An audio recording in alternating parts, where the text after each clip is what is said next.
Okay, let's dive right into this explainer. So, have you ever wondered if Wall Street actually cares about the cleanliness of the kitchen at your local fast food joint? Well, they do. Big time. Today, we're pulling back the curtain on this invisible corporate scorecard. It's a metric that literally connects global financial risk right down to the safety of the food on your plate. We're going to look at exactly how major restaurant entities are tracked on food safety compliance and how they calculate the real-world risks of foodborne illnesses. We've got a really clear roadmap for this explainer. We'll be hitting 5 key areas. First, the SASB restaurant standard, then the food safety challenge, tracking oversight inspections, spotting critical violations, and finally, protecting people and profits. Let's get into it. Section 1. The SASB Restaurant Standard. This is all about setting the baseline for sustainability. Now, you've probably heard of the SASB standards, which are now managed by the International Sustainability Standards Board, or ISSB. Look, these aren't just some arbitrary list of corporate good deeds, not at all. These standards actively guide companies in disclosing sustainability risks that could genuinely mess with their cash flows, their access to financing, or their cost of capital. Basically, these are the sustainability metrics that investors actually care about. So if you look at the standard, it covers a bunch of topics, things like energy and water management. But our main focus for today is strictly on food safety. That specific metric right there, coded as FB RN250A.1, is exactly what we're breaking down. We're going to see exactly how these massive entities track their health inspections, and more importantly, their critical violations. Moving on to Section 2, the Food Safety Challenge, specifically the massive risks that come with a broad supply chain. Think about it. Running just one single restaurant is hard enough, right? But managing a global chain, that is an entirely different beast altogether. You've got food prep happening inside thousands of kitchens, plus the quality of ingredients rolling in from countless suppliers. Both of those factors massively impact food safety. And because this industry is so vast, so global, and relies heavily on complex franchising models, guaranteeing the safety of food at every single location is, quite frankly, incredibly difficult.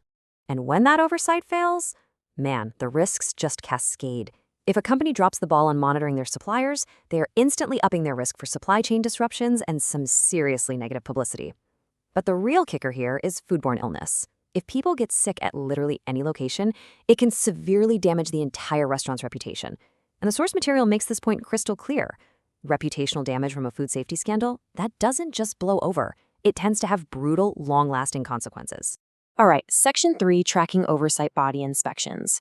Let's get into the first part of metric FB RN250A.1.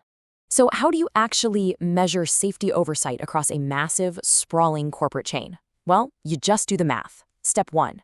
You count up the number of restaurants that were inspected at least once by an official health oversight body. Step 2.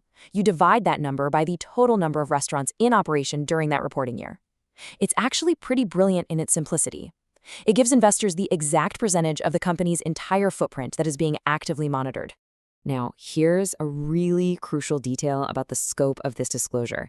This metric has to include both entity-owned locations and franchise locations.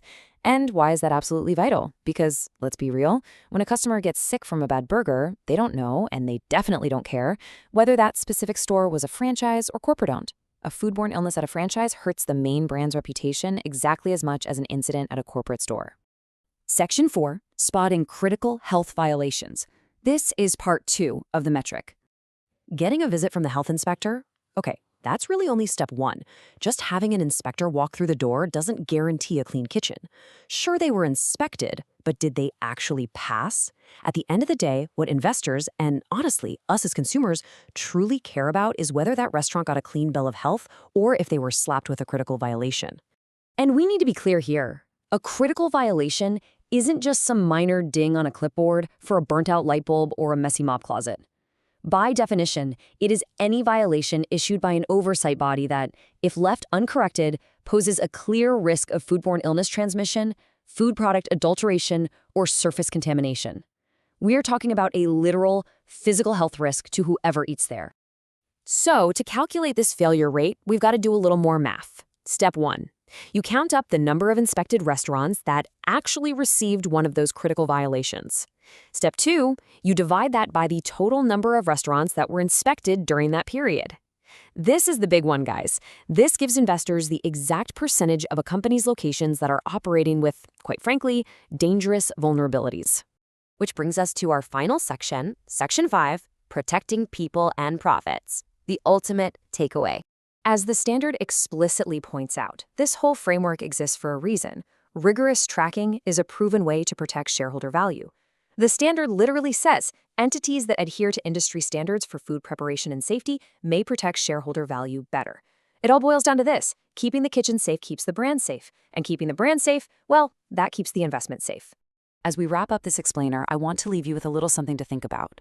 Next time you sit down at your favorite chain restaurant, remember that behind the glossy menus and the slick marketing, there is a hard data point tracking exactly how often those kitchens are inspected and exactly how often they fail.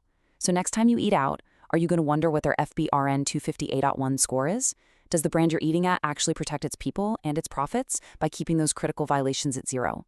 Thanks so much for joining me on this deep dive into the corporate tracking of food safety. See you next time.